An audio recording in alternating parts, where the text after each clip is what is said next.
మహాలక్ష్మి యాగం చేయడం తలపించడం జరిగింది. గౌరవ శాసనసభ్యులు పులవతి రామాంజనేయులు గారు, మా కాళీనాథ్ గారి, మహాలక్ష్మి గారి, నగేష్ గారి సూచనల మేరకు మా వైదిక బృందంతో కూడా నిర్ణయం తీసుకుని ఈ రోజున భక్తులకి అందరికీ ప్రజలందరికీ కూడా సిరి సంపదలు అష్టైశ్వర్యాలు ప్రార్థించాలని శ్రీ మహాలక్ష్మి, మహాకాళి, మహాసరస్వతి త్రిశక్తి స్వరూపైన మావుళ్ళమ్మవారి మాత యొక్క ఆశీస్సులు ప్రజలందరి మీద కూడా ఉండాలని తలంపుతోటి ఈ రోజున అమ్మవారి దేవస్థానంలో మహాలక్ష్మి యాగం ప్రారంభించడం జరిగింది.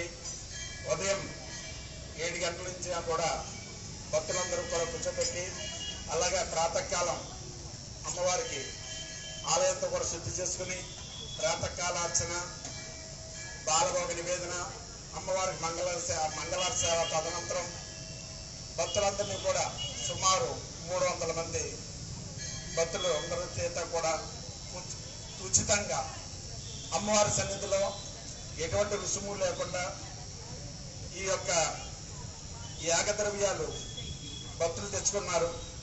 వారందరి చేత కూడా కూర్చోబెట్టి ఈ యొక్క యాగం చేయడం జరిగింది. ఈ మహాలక్ష్మి యాగం వల్ల ఈ అక్షయ తృతీయ రోజు చేసుకుంటే మన ఇంటిలో మహాలక్ష్మీదేవి